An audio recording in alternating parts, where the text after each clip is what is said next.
The summer solstice, what I like to call the bright solstice, is just around the corner already. I can't believe how fast this year has gone by. And so it's time for us to do a little class on just a few inspirations, a few ways of how to attune to the season to make the most of the subtle and not so subtle energies moving through the land at this time of year, and to take the opportunity to go into deeper relationship with our various allies. So bright solstice, longest day, shortest night, sits opposite the axis from the dark solstice or the winter solstice, where we experience, of course, the longest night and shortest day. And these two poles make up a type of pillar around which the other fates, the will of the year itself really rotates. And so we look at these almost as still points. There are these quiet moments of mystery where the energy isn't necessarily as loud as it is at some of the other fates. This is not Mayday energy. This is not Samhain energy. The solstices are like the space at the top of a breath, or the space at the bottom of a breath, where you're neither inhaling nor exhaling, you're just in a moment of stillness. And so we can really work with these moments as gateways into the deeper mysteries.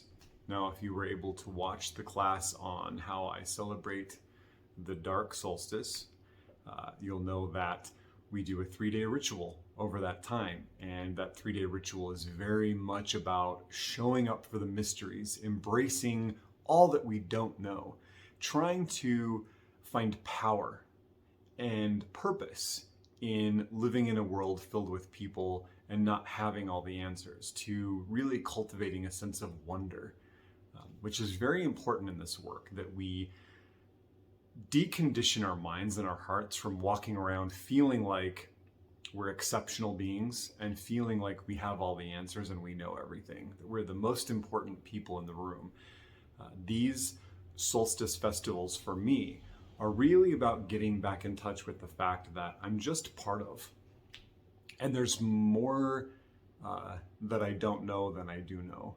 And it helps me to come back into a state of wonder, a state of living in a magical world. And so I think having these two moments each year is very important.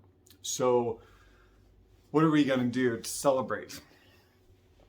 The summer solstice, the bright solstice, is the peak of growing power for our plant allies. So there's definitely an invitation there for us to really honor the sacred relationship and the bond of hospitality, not only with the plant spirits, but with the spirits of land, with any deities we work with our ancestors. This is many of the spirits of place exhibiting their power, their virtue, their sphere of influence at its highest. So we can see the plants at their most dense of foliage, at their highest peak of growth.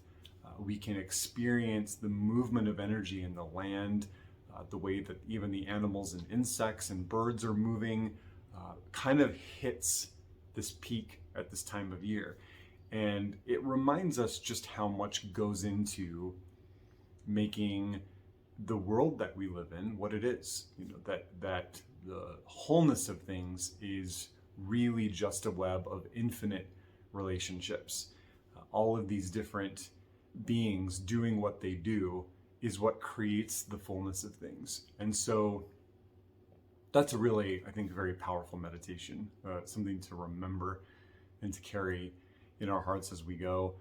I very much like to take the bright solstice as an opportunity to feast or to deeply honor each of the kindred that I work with,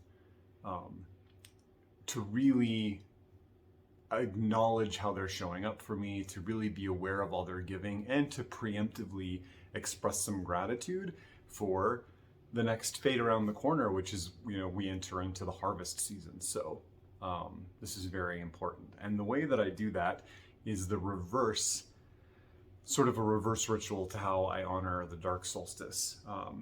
I like to center 3 candles in this particular ritual, which takes place over 3 days. And you don't have to do this. You also don't need to use colored candles. You can use plain beeswax, it doesn't matter.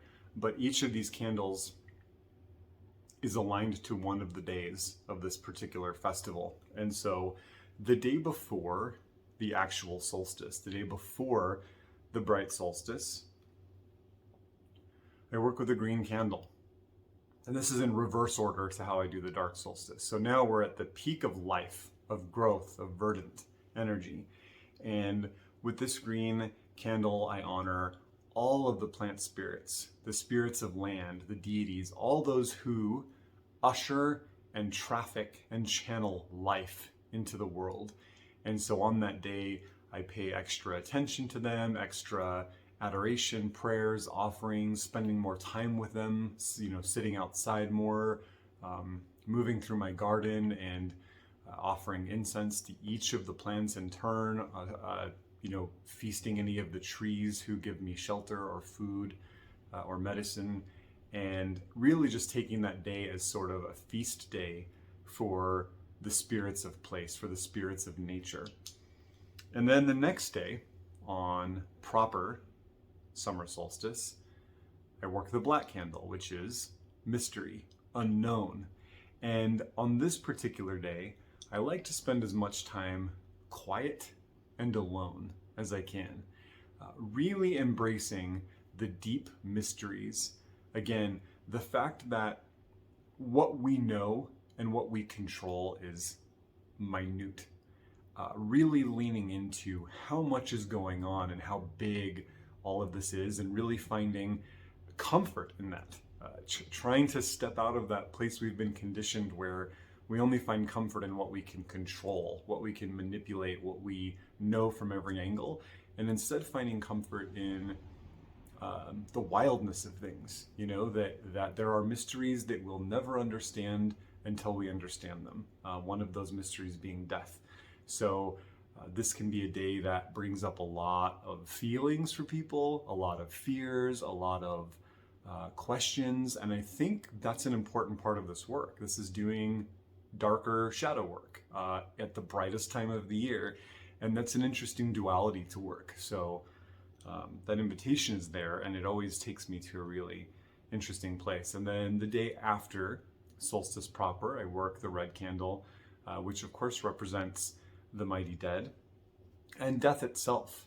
Green being the color of the plant's blood, red being the color of our blood. This is a reconciling that we are moving from green energy of life into red energy of death. We're now moving the other direction on the wheel, towards harvest, towards decay, fermentation, compost. And so this is really a time to honor sacrifice, to honor all that our ancestors have given, all that the spirits of place have given, to be aware that all of this growth around us will soon be cut down, will soon be harvested, will soon enter into the mystery of decay. And that there is power in that. It helps us reconcile and deal with our fears around death, helps us sit with ideas of not knowing what happens after the body returns to the earth.